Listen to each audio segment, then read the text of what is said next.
65.6%. That is Putin's approval rating right now, the lowest it has been since the day he launched his invasion of Ukraine. And it is falling.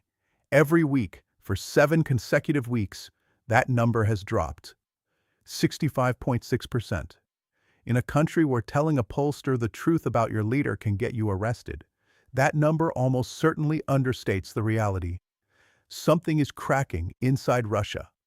And the man who just stood up in the Russian parliament and said so out loud is not a Western critic, not a Ukrainian official, not an anonymous telegram source.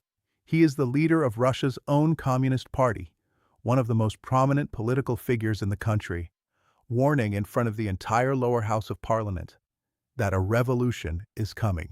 In this video, we will examine exactly what Gennady Zyuganov said in the Russian State Duma and why those words carry more weight than anything a foreign government could say about Putin's position. We will break down the structural economic collapse that is eating Russia from the inside, the debt, the depleted reserves, the hiring freezes, the oil windfall that is already unraveling. And we will show why all of it together adds up to a convergence of pressures that has not been seen inside Russia since 1917. But first, let's go back to the moment it all started. The moment a senior Russian politician stood up and said what everyone inside the Kremlin already knows. It happened on April 15th. The Russian State Duma was in plenary session, and Gennady Zyuganov, the veteran leader of Russia's Communist Party, stood before his colleagues and delivered a warning that no one in that chamber can pretend not to understand. He is a man who has survived decades of Russian politics, and he knows better than to aim his words directly at the man in the Kremlin. So he aimed them at the government, at the officials, at the policymakers. But everyone in that room understood who he was really talking about. His warning was simple and devastating. If urgent financial and economic measures are not adopted, he said, then by autumn, Russia faces a repeat of 1917. The revolution is coming. He did not use that language as metaphor or hyperbole. He used it as a structural diagnosis. He sees the same forces assembling now that assembled over a century ago, and he is not wrong. 1917 is not just a date in a history book. For Putin, a man who has spent his entire political career wrapping himself in Russian history and using it as a justification for everything he does, 1917 is a nightmare. 2 revolutions in a single year. The first swept away the Tsar and the imperial government that had ruled Russia for centuries. The second placed the Bolsheviks in power and fundamentally transformed the country forever. Both were born from the same cauldron, a world war that was bleeding the Russian people dry, massive casualties at the front, an economy fracturing under the strain of military spending that served the interests of the elite, while ordinary people went without. A leadership class that was incompetent, corrupt, and detached from reality. And underneath it all, a population that had stopped believing its government deserved to exist. Putin has spent years referencing 1917 as something to be avoided, a trauma in Russia's national memory that must never be repeated. Now, one of Russia's most prominent politicians is telling him that he is repeating it anyway. Think about what it means for those words to be spoken in the State Duma. This is not an anonymous blogger. This is not a dissident in exile. Zyuganov sits inside the system. He is a figure of the Russian establishment, a man who has contested presidential elections, who has sat in parliament for decades, who knows precisely how far he can push before he puts himself in danger. The fact that he pushed this far tells you something. He is reading the room, and the room, it turns out, is a country that is quietly beginning to boil. Zyuganov's April 15th speech was not his first warning. 5 days earlier, on April 10th, he made a more direct appeal, not to Parliament, but to Russia's people. He told them they face a choice: capitalism with war or socialism with justice. Again, Read past the ideological framing. What Zyuganov is really telling the Russian public is that the system Putin built is failing them, that the path Russia is on leads to defeat in Ukraine and collapse at home, and that, if the government does not give voters the ability to change course at the ballot box in September, it will doom the country to ruin. He is not just predicting a revolution, he is trying to channel one. So why does this matter? Here is why. Because Zyuganov does not make speeches like this in a vacuum. He makes them when he believes the conditions are ripe. And the conditions right now are extraordinary. Let us start with the economy, because that is where every revolution in history has started. Not in the parliament, not on the battlefield, in the kitchen, at the table where a family sits and realizes that there is no longer enough on the plate. Russia's economy grew at 4.3% in 2024. That sounds impressive, but it was wartime growth. Artificial, debt-fueled, driven by military production that burns through resources without creating lasting wealth. A country building missiles and artillery shells is not building prosperity. It is converting its future into today's ammunition. And the price of that conversion is now being paid.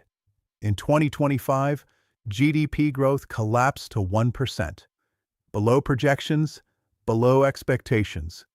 A country that was supposed to be weathering Western sanctions and demonstrating economic resilience is instead slowing down faster than anyone publicly admitted. For 2026, projections before any external shocks are sitting at 0.8% growth. The war machine that Putin told his people would prove Russia's strength is proving instead that you cannot sustain an economy on weapons alone. And then there is the debt. Russia's external debt reached almost $62 billion in February. That is a 20-year high. The last time Russia owed that much to the outside world was January of 2006. 2 decades of supposed sovereign strength, of Putin's famous stability, of oil wealth supposedly insulating Russia from Western pressure. And the country now sits at a 20-year debt peak. Combined state and private external debt, and the number climbs to $319.8 billion, a 10.4% increase in a single year. But debt alone does not break a system. What breaks a system is when the reserves that were meant to cover that debt are gone. And that is exactly what Russia's own economy development minister admitted in April. Speaking at a business conference, Maxim Reshetnikov told attendees something that no Kremlin official is supposed to say out loud. Russia's reserves, the financial cushions that have been used to prop up businesses and absorb the shocks of war, have largely been used up. The pot is empty. The bailouts are over. Russian companies are on their own. Every business that has been surviving on state support now faces the raw reality of a war economy without a safety net. And the signals are already showing up. As of April 21st, Russian companies are freezing hiring. 64% of businesses surveyed by Russia's central bank say they do not plan to change their staff numbers in 2026. Active recruitment has collapsed. Layoffs are looming for 14% of companies. Some workers will see salary increases of 10 to 15% by year's end. But rising salaries mean nothing to workers who no longer have jobs to go to. Here is where it gets serious. Hiring freezes in a country at war do not stay as hiring freezes. They become conscription pressure. When the civilian economy cannot absorb Russia's working population, the Kremlin's answer is always the same. Go to the front. The war will find work for you. It is a path to the exact same bottleneck that existed in Russia in 1916 and 1917. The choice between poverty and death. Neither option generates loyalty to the government that created both.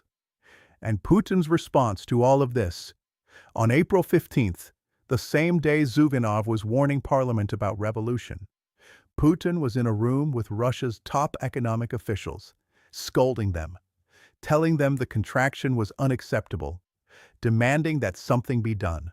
Not one of those officials had the capacity to tell him the truth, that nothing could be done, that the contraction is the direct result of his war, that every ruble spent in Ukraine is a ruble not spent on the economy, that his policies have created exactly the conditions that his Communist Party rival is now calling a prelude to revolution.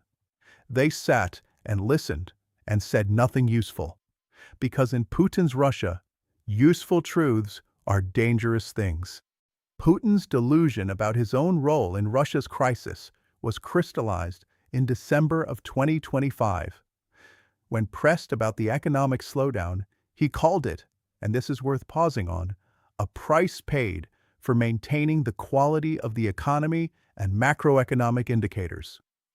The quality of the economy of a country with a 20-year debt peak, a country with frozen hiring and depleted reserves, a country whose central bank set interest rates at 21% to fight inflation and has since had to cut them to 14.5% just to keep borrowing alive. 14.5%. That is not stability. That is a system being held together with a combination of fear, delusion, and hope that something external comes along to buy more time. And something did come along. Stay with us, because this is where the story takes a turn that explains why Putin has not already cracked. The crisis in Iran, what some are calling Operation Epic Fury, and the resulting disruption to the Strait of Hormuz sent global oil prices surging. And Russia, whose war-damaged economy is still fundamentally built on hydrocarbon exports, suddenly found itself with a windfall. In March, Russia was pulling in an extra $150 million per day in oil revenue. Before the crisis, Russian crude was trading at around $40 per barrel, well below the $59 threshold that the Kremlin had set in its 2026 budget as the minimum needed for fiscal stability. Suddenly, Russia's oil was trading at or above that target. The IMF revised Russia's growth forecast upward, from 0.8% to 1.1%. Putin, in his bunker, probably told himself that the crisis had come just in time, that the oil windfall would paper over the cracks, buy the time he needs. But here is the thing about paper over cracks. The paper does not last long when Ukraine is tearing it off as fast as it goes on. Ukraine has taken direct aim at Russia's ability to benefit from the oil boom. Systematic strikes on Russian oil export infrastructure in March and April have already produced results. In March alone, Russia's crude oil sales declined by 300,000 barrels per day. Refined oil products dropped by 200,000 barrels per day on top of that. The extra revenue that the Middle East crisis handed Moscow is being systematically canceled out by Ukrainian precision. The windfall is shrinking before it can do the structural work that Putin needs it to do. And that is the critical insight.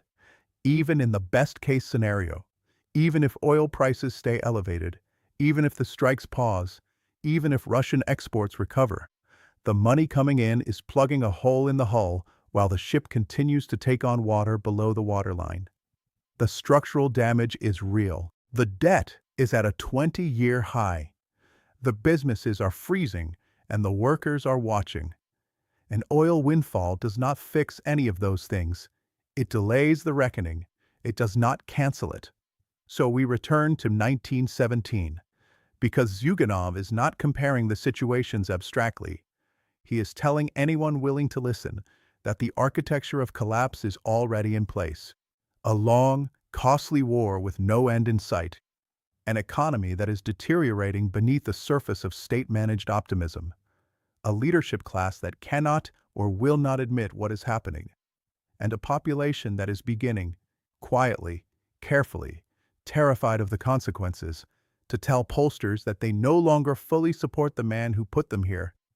Putin's approval rating, 65.6%, down from 73.3% at the beginning of March, the seventh consecutive week of decline, the lowest point since February 2022, when the invasion began. These numbers matter not just for what they say, but for what they conceal. In a country where expressing disapproval of the president carries real personal risk, every percentage point of publicly acknowledged disapproval represents something far larger underneath. The people who told a pollster they do not approve of Putin are not the full picture. They are the edge of it. The ones who have crossed the threshold of fear just far enough to tell a stranger on the phone that things are not going well. How many more are thinking the same thing, but saying nothing? This is not a conversation happening in the abstract. This is a country where the Communist Party leader, not a radical, not an outsider, not a protest figure on the street, but a senior member of the political establishment, is standing in the parliament of the Russian Federation and invoking the revolution of 1917 as a warning about what is already happening, and doing it with enough carefully chosen language to stay on the right side of the line that would get him arrested. Zyuganov also delivered a warning that goes beyond the domestic. Back in March, before his April speeches, he told the Duma that Russia is positioning itself to become the next target of American strategic pressure. He pointed to Venezuela, to Iran, and laid out what he described as a sequential American strategy. China is first, Russia is second, Iran is third. He warned that if Russia's internal weakness continues to deepen, it will be torn apart. That Russia, as the world's largest storehouse of natural resources, makes it not just a target, but the ultimate target. Whether or not that geopolitical analysis is precisely accurate is almost secondary. What matters is that a senior Russian official believes it, says it publicly, and sees it as a direct consequence of the weakness that Putin's war has created at home. Because that is the thread that connects every element of this story. The war is the origin of everything. The debt grew because of the war. The reserves were drained to fund the war. The businesses are freezing because the war has distorted the labor market and the interest rate environment. The casualties, over 1.3 million Russian dead and wounded by Ukraine's count across 4 years of fighting, are the war's most brutal cost. The approval ratings are falling because the Russian people, however cautiously they express it, are beginning to feel what that war has cost them. And Zyuganov is doing what politicians do when they sense that the ground is shifting beneath a powerful man's feet. He is getting ahead of it. Something is building. Not necessarily a revolution in the classical sense. Russia in 2026 is not Russia in 1917. The tools of state repression are more sophisticated, the mechanisms of control more pervasive, the opposition more fragmented.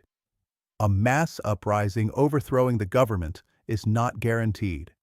It is not even the most likely outcome in the near term. But what Zyuganov is describing is not just a revolution in the streets. It is a revolution of confidence. The moment when the Russian people, or enough of them, stop believing that Putin is the only possible answer. Stop believing that the war was worth it. Stop believing that the economic pain is temporary. Stop believing that their leader has a plan. That kind of revolution does not need barricades. It just needs time. And time is the one thing that the oil windfall cannot purchase in enough quantity to matter. $300 million a day in extra oil revenue sounds like a large number, until you divide it against $293 billion in annual war costs. Until you subtract the revenue lost to Ukrainian strikes on Russian oil infrastructure. Until you factor in the reserves that cannot be replenished. Until you look at the debt that is still climbing. The math does not work. Putin knows it. His economic officials know it. And now, standing in the Russian State Duma, Gennady Zyuganov knows it well enough to say so in public. The war in Ukraine did not go the way Putin planned. He expected a campaign of days, perhaps weeks. He got 4 years and counting of attrition that has hollowed out Russia's military manpower, its economic reserves, its global standing, and now its domestic legitimacy. He built a political system on the promise of strength. He is delivering weakness. He built a promise of economic prosperity from energy wealth and stability. He is delivering depletion, debt, and decay. He built a political identity around the idea that Russia could not be broken by outside pressure. The pressure breaking Russia right now is not coming from outside. It is coming from within. From the funeral notices, from the empty bank accounts, from the hiring freezes, from the falling approval numbers, from a Communist Party leader standing in the parliament and invoking the ghost of 1917. Putin built his entire historical legacy on the idea that he was the man who prevented Russia from falling apart, the man who reversed the chaos of the 1990s and made Russia strong again. Everything he has done, every authoritarian consolidation, every crackdown, every manipulation of the Constitution and the courts and the media has been justified with that single narrative. And now, 4 years into a war that was supposed to prove Russia's invincibility, the very fractures he claimed to have sealed are reopening. The narrative is crumbling, and the man standing in Russia's parliament is not a Western propagandist saying so. Putin set a trap for Ukraine and for the West. He believed that military pressure, economic attrition, and political patience would eventually force a settlement on his terms. He was wrong about Ukraine. He was wrong about NATO. He was wrong about the West's willingness to sustain support. And now he is discovering that he was wrong about his own country, that 4 years of war would not produce patriotic resolve, but a slow, quiet, inevitable erosion of the belief that any of this was worth it. The revolution Zyuganov is describing is not a moment. It is a process, and that process is already underway. If you found value in this, subscribe so you do not miss what is coming next.